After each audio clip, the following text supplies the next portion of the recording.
Good morning from Panhandle Outdoors, America's only daily outdoor TV show. Your source for fishing, hunting, and information for folks who enjoy the great outdoors. Now sit back, relax. It's Panhandle Outdoors. Good morning, folks. Welcome to Panhandle Outdoors. I'm Winston Chester. I'm glad to hear this Monday morning on Labor Day 2017. I know a lot of y'all have off today. Some of y'all might still be in bed, not used to being in bed this late, but go ahead and enjoy this third three-day weekend and try to get some stuff done outdoors and enjoy it. Our weather brought to us by Haney Technical Center. High today 86 and low 74. So water temperature is a big deal I want to talk about when we're talking about temperature. It is dropping down. Like I say, in a week's time now, it dropped 6 degrees. It's down to like 86 degrees now, but it is dropping. And it may, again, we talk about these currents that run through the Gulf. Sometimes the current runs through here and drops down and goes back. So it's not like one steady drop, but then it slowly starts that descension, and it has started that. So the days get shorter, do more and more of it. Our moon phase, we got a full moon coming up this week, brought to us by Sandhill Seafood, one of our very good loyal sponsors. You get a chance to run there, eat some fresh seafood. It's really good, especially those cheese grits, all right? The tide chart brought to us by Kent Forest Lawn Funeral Home and Cemetery. Today, folks, is September the 4th. Pretty decent tides today, and on the weekend, it's going to be, it's not exactly neap tides, but don't have any strong tides coming up this weekend. The time today, now high tide is at 8:45 this morning, and low is at 6:30 this afternoon. Not as strong. It's pretty strong today and tomorrow. Then it's going to start tapering off in a week. But I'm looking on next week's tide chart. Really strong flow right there. The marine forecast coming south-southeast out of the about 8 to 10. So it's a little steady breeze. So not a bad day to do something if you get a chance. Okay, let's take a break and we'll be right back.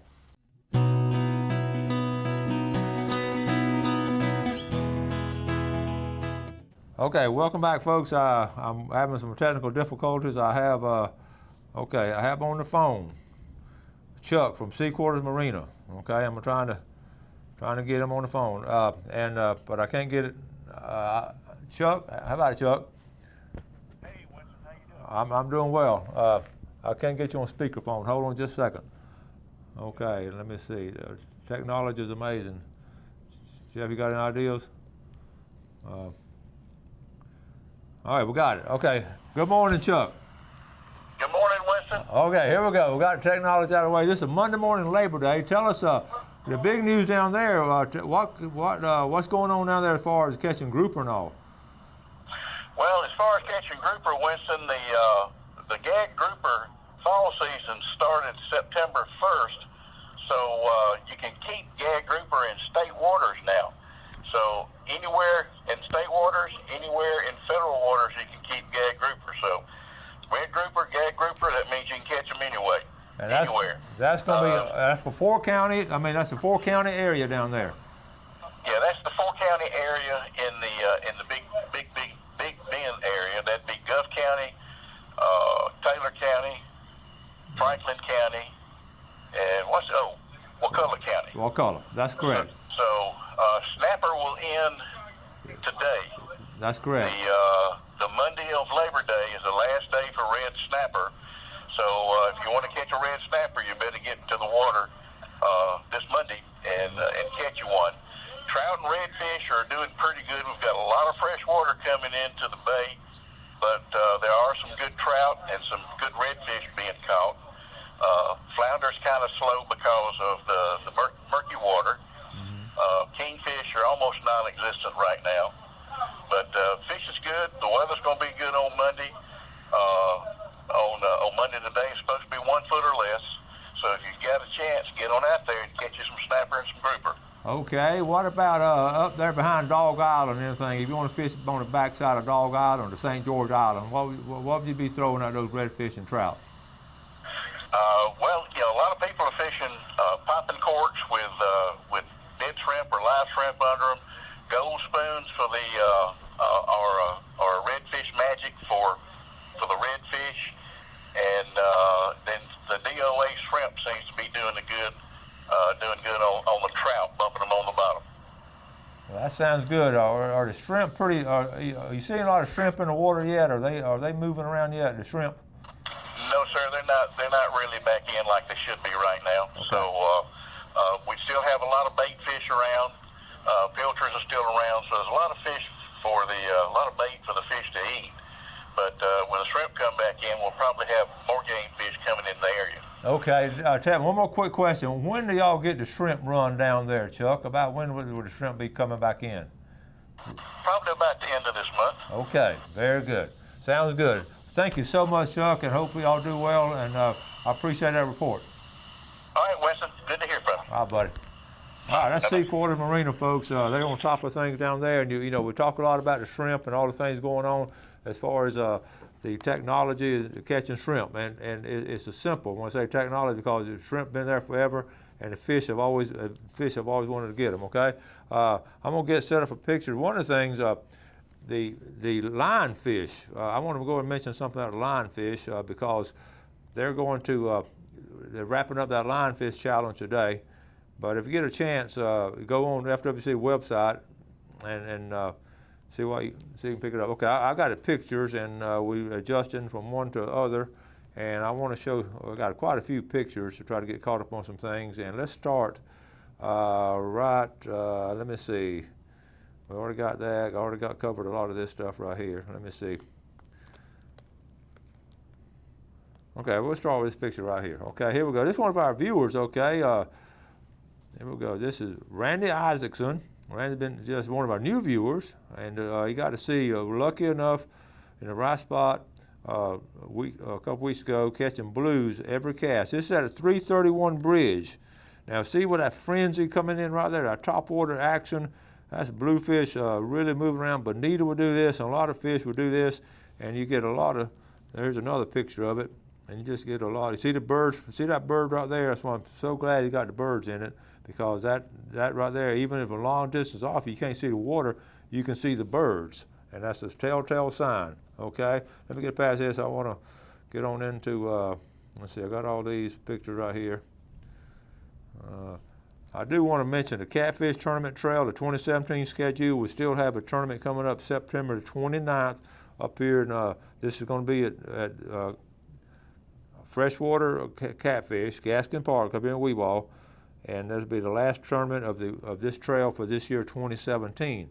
And also, don't forget the Redfish Tournament. And I'll have Captain Michael Calvert on tomorrow. We're going to do a drawing tomorrow with Captain Michael for the winner of a trip with him this month. Okay, this is the qualifying trail for the Florida Pro Redfish, and we're the Emerald Coast Division down here all the way at the bottom, and they're still going to be, well, we're wrapping things up on September the 30th. It'll be the last tournament at Emerald Coast, and that will pay out.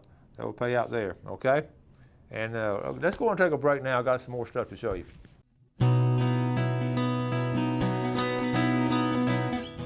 Okay, welcome back. And like I say, Labor Day, everybody's used to go scalloping and all, and it's, we're just unfortunate here that we can't get it done this year. It looks like it's going to be out for the whole year. But anyway, I want to go over, like I said, we've got a lot of new viewers, and us as old viewers, we need to see this too. I want to go over scalloping. These are pictures I took a couple years ago on the growth of scallops, and I just think it's so important that we look at this. On the far right, of course, is a young scallop. I put a quarter down, and you see the progression there. And I was able, in one trip, we were able to get these because the sizes are different. But I want to go through these couple of pictures. See the difference in the meat of a full-grown scallop as compared to a small scallop. I did this a couple years ago to encourage people to get the big scallop shells and not the little ones. And this was an example I was using.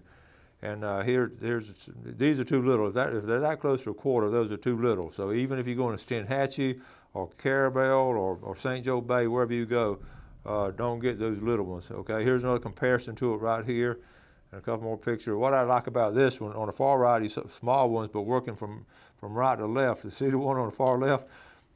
They call that old mossy back because literally it does get moss on it because it's been in the water a good period of time. Here's a close-up picture of it. Even has some growth on it. But that has, see the comparison to the size of that shell to that quarter right there. And I just love this set of pictures right here. And one more set of how you let them grow and you just get a lot more meat to them, okay? So I did want to mention that to you. So if we get it back up next year and all, you'll have a situation there. And like I said, we had a lot of pictures from Houston and all, and the flood and all, a lot of great heroic actions by people, and it was really wonderful and heartwarming to see all that. And I did show you one picture of the tent on top of the roof last week. I did want to show you one more picture because this has to do with a lot of outdoor stuff, and this is a roof of a van, and this is what this is. I kept looking at it trying to figure out what it was, and they said the insurance adjuster's going to have trouble with this one because that is actually a boat motor. That's a boat motor blade, and you can picture it. And once you look at it, you realize that that was a boat prop going over. That van was completely underwater, and the boats ran over it and scarred it up. So that, I don't know how the insurance adjuster's going to write that one out, but I thought that was entertaining. Okay, I do want to mention I did get a report. You know how I keep up with the duck season. I'm just jumping around a lot of different things today. Duck season, the green wing teal numbers. I want to go by that picture. Okay, you see, look at that. It's a green wing teal and a blue wing. They're flying together. These are small birds, but we talked about it last week. They're in the flyway now.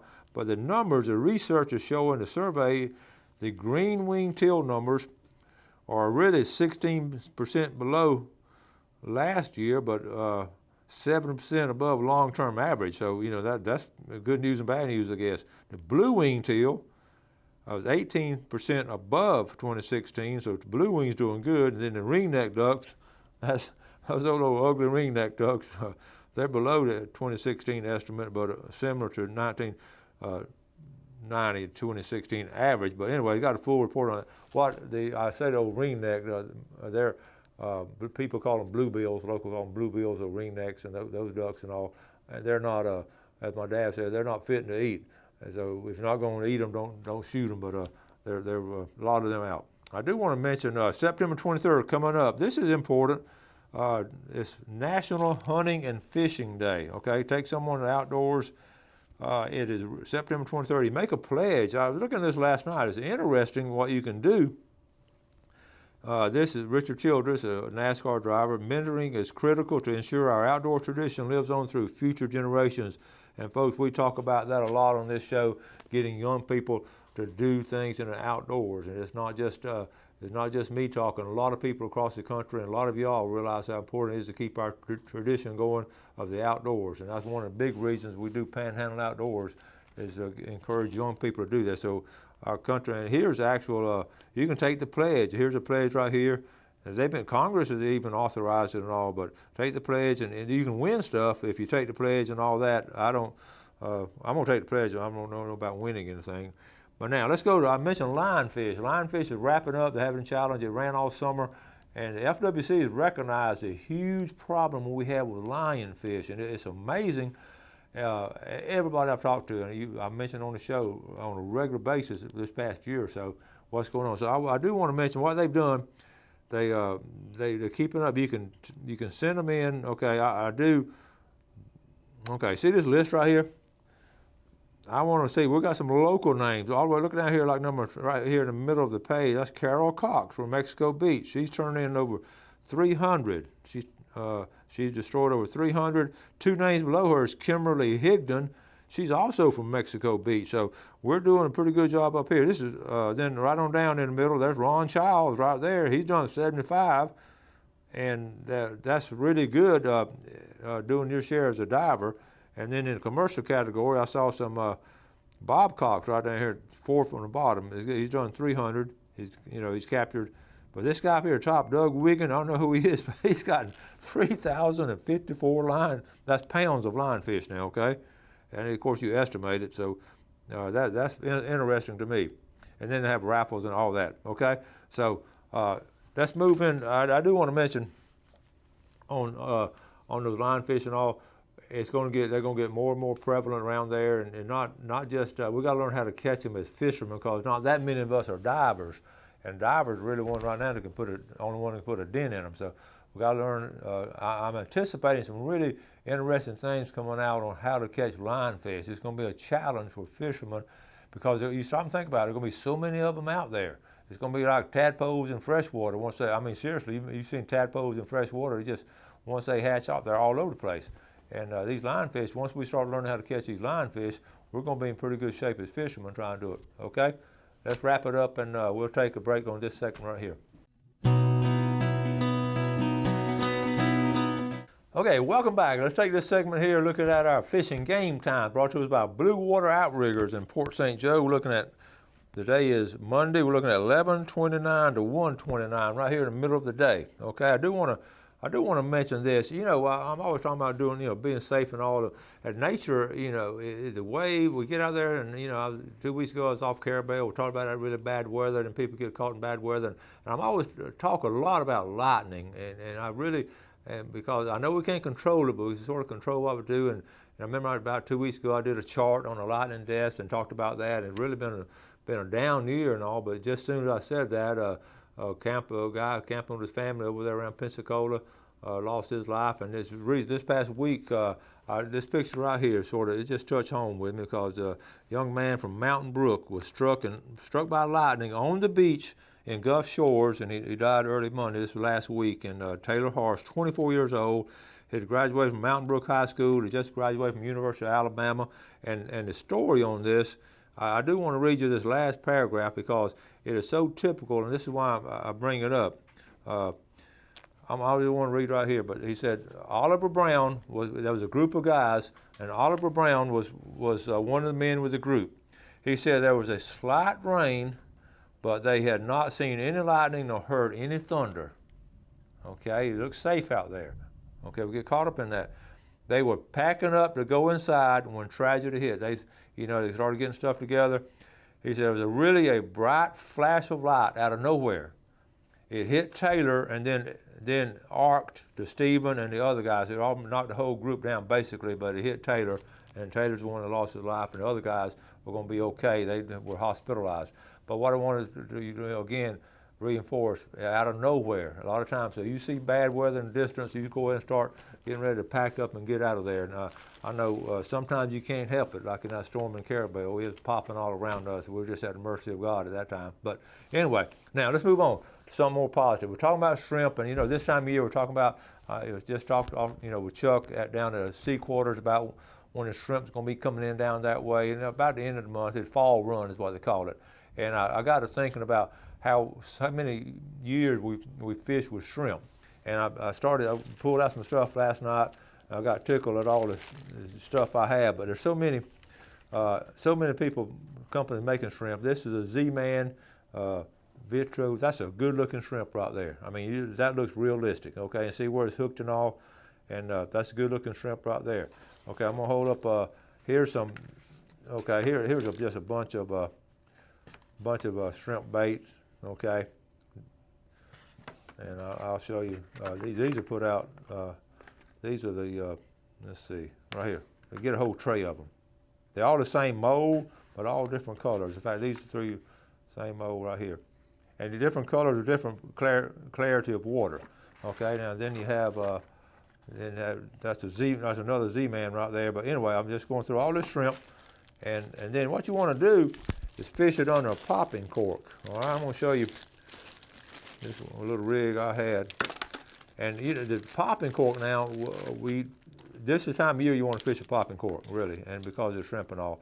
And you have it dangling like that. Okay, you use live shrimp or dead shrimp. And the popping cork, we talked about it before, how it makes this sound. Listen. And I get tickled because when I was young, my dad didn't want me to make any noise while I was fishing. I wish he was around now.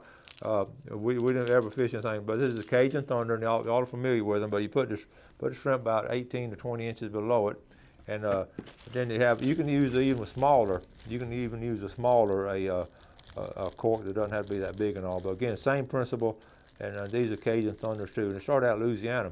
Now Captain Roy Ray, and you well know, he started doing it in West Bay. His dad actually started doing it, and his is a little plastic bubble right there, and with a small jig head on it. And these are Captain Roy's, and he's still, last I heard, he's still making them. This is an autographed copy right here and a date on it. But the same principle in all of these, and it's fascinating where the popping cork and the shrimp sort of go hand in hand. Especially this time of year, I want to encourage you to learn how to do it. But I always get tickled thinking about it. There's nothing innovative and new about it because, as you know, I collect old tackle over the years, and the old tackle was just wooden plugs. That's what made them famous, and all the old wooden plugs. But I found doing some Florida collecting. I found this right here. I'm gonna open this up right here. This is an old shrimp. Now it's famous.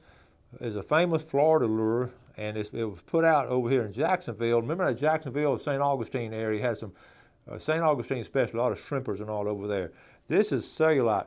The guy that put this together, they were made in the 30s and 40s. That's how far back these go. And this is the first lure I collected that was not a wooden plug.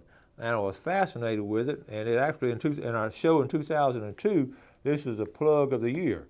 And it's a fairly, in fact, it's hard to find. And because this is cellulite. This really, they were making this before actually we started making plastic.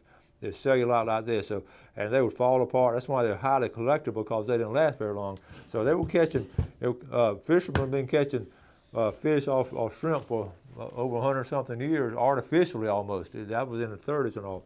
So they've been using live shrimp forever, since mankind to catch a fish. So don't overlook fishing with shrimp. Don't overlook using a popping cork and all. I will not, and of course, I will not fish with this collectible one, but I just want to share that with you. But it's been around a long time, and the joints, what made it unique, they actually had the joints moving like a shrimp would. And that's very unique. Can you imagine making that in the 30s? They got a patent on it in 1934 and started making them. Of course, they had to get through the war, and they couldn't get through much. And then over that Atlantic coast area has a lot of shrimp. Okay, I got a lot of other stuff to get into. I'm gonna run out of time, and I know a lot of y'all are getting ready to do some outdoor activities today, and I want to make sure that enjoy yourself, but be safe. Always anticipate other people doing things maybe not real smart, especially if you're out on the water. And so keep your distance from people, on boats and all, and don't get close to people. And driving, I know. Be patient. I'm preaching to myself now. Be patient and let other people go ahead of you if you have to. But just, don't be an aggressive driver, and enjoy yourself. Have a great Labor Day. Thank y'all for watching Panhandle Outdoors. We appreciate the viewership. Always do something good for your fellow man, and enjoy that food you're gonna have today, because I am too. All right, we'll see you later. Bye. Thanks for watching America's only daily outdoor TV show, Panhandle Outdoors with Winston Chester, featuring hunting, fishing, and other activities and information to help you enjoy the great outdoors. Join us next time for Panhandle Outdoors.